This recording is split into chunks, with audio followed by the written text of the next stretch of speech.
కొంచెం చచ్చిపోండి మావయ్య గారు. చచ్చిపోనా? ఇప్పుడే చచ్చిపోండి. చచ్చిపోనన్నా. మీకు తెలియకుండానే మీ ప్రాణం పోయేలా చేస్తామండి.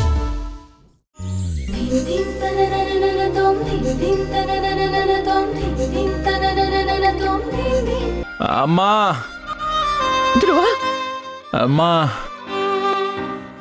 అమ్మా ధ్రువ, అమ్మా ధ్రువ, ధ్రువ, ఏమైందిరా? ఏమైంది? అమ్మా నాకు అది వద్దమ్మా. నాకు హెల్ప్ చేయమ్మా ప్లీజ్ అమ్మా. అది నాకు వద్దమ్మా ప్లీజ్ అమ్మా. అమ్మా ధ్రువ,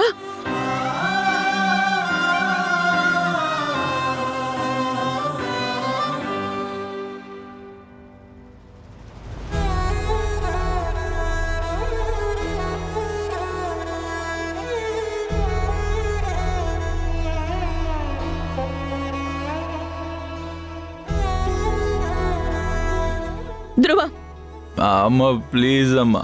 అది నాకు వద్దమ్మా.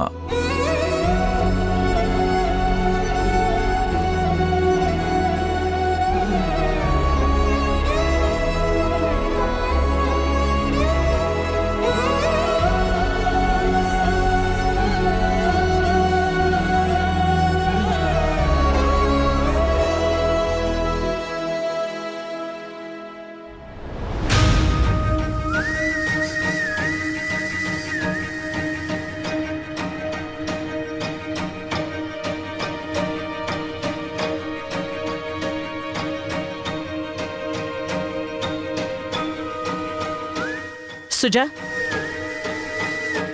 మేడం,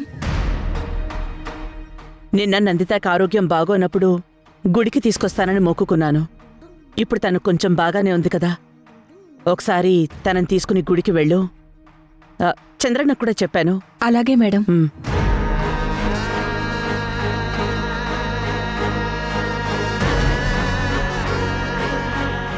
నందితమ్మా, ఈరోజు కృష్ణయ్యకి మిమ్మల్ని చూడాలనిపించినట్టుందమ్మా. గుడికి పిలిచాడు. మల్లికా మేడం మిమ్మల్ని గుడికి తీసుకువెళ్ళమని చెప్పారు.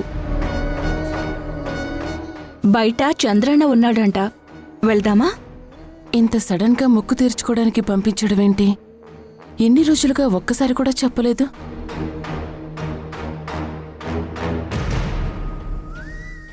ఏంటమ్మా ఆలోచిస్తున్నారు?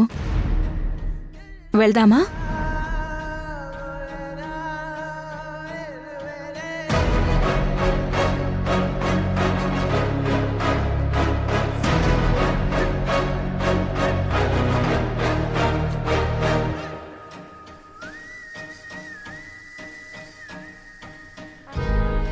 నందిత,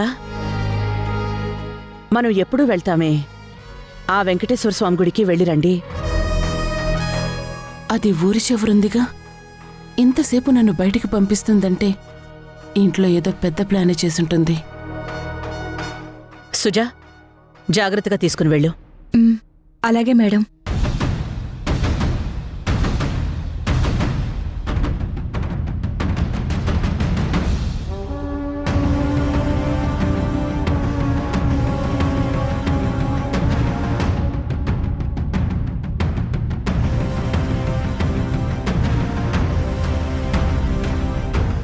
రంగి, చెప్పండి మేడం. 10 నిమిషాల్లో ఆ వసుంధర నా కళ్ళ ముందుండాలి. వెళ్ళి చెప్పు. అలాగే madam.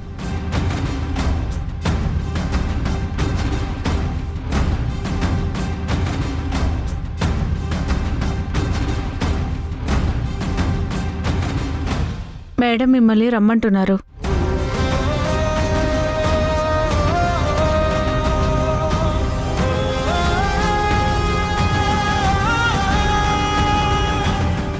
Good morning madam. Good morning lawyer గారు, కూర్చోండి. Thank you madam.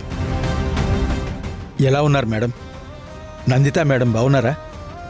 యా, తను గుడికి వెళ్ళింది. అదేంటి మేడం ఇంత పొద్దు పొద్దునే పిలిచారు?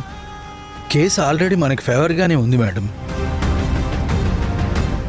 వాటికి సంబంధించిన పేపర్స్ కూడా తెచ్చాను. నేను దాని గురించి పిలవలేదు, వేరే విషయం గురించి. ఏంటి మేడం అది? ధ్రువకి సంబంధించింది. వాళ్ళని రానివ్వండి, మాట్లాడతాను.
ఈ అమ్మాయినా ధ్రువ వైఫ్? లక్షణంగా ఉంది.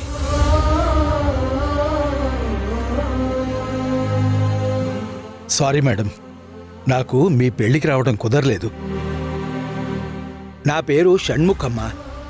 మీ అత్తగారు వాళ్ళకి ఎప్పటినుంచో లీగల్ అడ్వైజర్ని నేనే.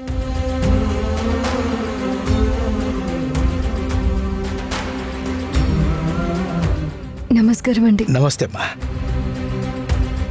ధ్రువ సార్ కూడా వచ్చేశారు కదా, విషయం ఏంటి మేడం?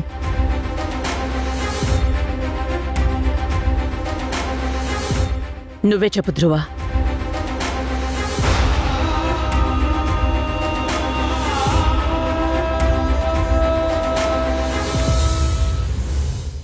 నాకు విడాకులు కావాలి.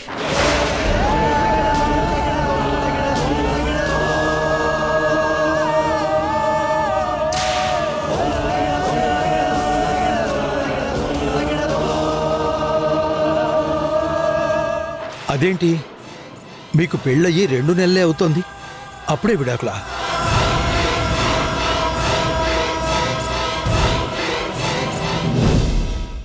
రెండు నెలలు కూడా బతకలేనప్పుడు జీవితాంతం కలిసి ఉండడం కష్టమని అర్థమైంది. అందుకే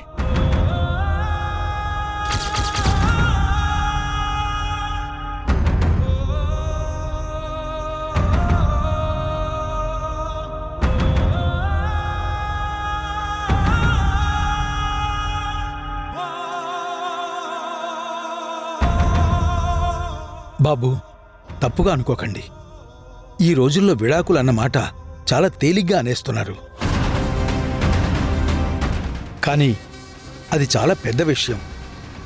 దీనికోసమా అంత పట్టుపట్టి అందరినీ ఎదిరించి ఈ అమ్మాయే కావాలని పెళ్లి చేసుకున్నావు?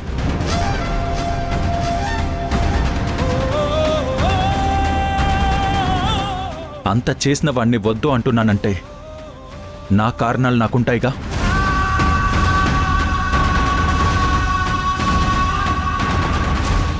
తనతో నాకు కష్టంగా ఉంది, కలిసి ఉండలేను.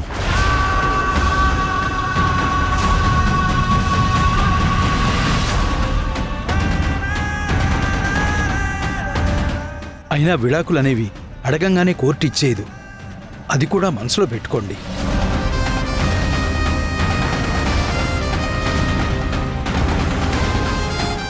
ఈ విషయంలో నేనొక నిర్ణయానికి రాకపోతే మీరెక్కడి దాకా రాలేరు లాయర్ గారు. గుర్తుపెట్టుకోండి.